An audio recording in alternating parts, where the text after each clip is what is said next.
ہمیشہ نقش رہے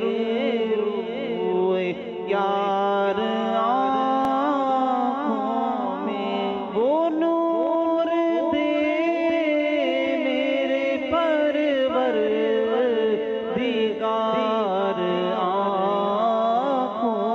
میں۔ دلائل الخیرات شریف گلدستہ درود و السلام جیسی بے مثال تصنیف و تالیف کے مؤلف سید امام ابو عبداللہ محمد بن سلیمان الجزولی کا سالانہ عرس منایا گیا۔ کراچی کی مشہور جامع مسجد آرام باغ میں منعقدہ 22ویں عرس کے موقع پر ملک بھر سے آئے مشہور و معروف مقررین نے اپنے خطاب میں محمد بن سلیمان الجزولی کی شخصیت اور دین اسلام کی تبلیغ و خدمات پر روشنی ڈالی، جبکہ تصنیف دلائل الخیرات شریف کے فضائل بھی بیان کیے۔ یہ ہے صاحب دلائل الخیرات کے ساتھ ہماری محبت کا سر راز، کہ پہلے وہ رسول اللہ کے غلام بنے، فتبعونی پر عمل ہوا، پھر اللہ کے محبوب بنے، یحببکم اللہ،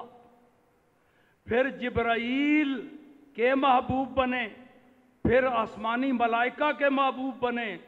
پھر زمین والوں کے دلوں میں ان کی محبت ڈال دی گئی۔ منتظم اعلیٰ مجلس دلائل الخیرات شریف کے بانی شیخ محمد ہارون ابدائی نے کہا کہ اس عرس کا مقصد محمد بن سلیمان الجزولی کو خراج عقیدت پیش کرنا ہے۔ انہوں نے درود شریف کا ایک خوبصورت گلدستہ پیش کر کے امت کی خدمت کی ہے، جسے پوری دنیا میں انتہائی شوق و عقیدت سے پڑھا جاتا ہے۔ جب وہ درود شریف حاصل ہو گیا تو آپ کے ذہن میں خیال آیا کہ کیوں نہ پوری امت کو اس کا نفع حاصل ہو، لہٰذا آپ نے جس ترتیب سے پڑھا تھا، جس ترتیب سے اس بچی کو سنایا تھا، اسی ترتیب سے آپ نے کتاب مرتب کر دی اور اس کا نام رکھا دلائل الخیرات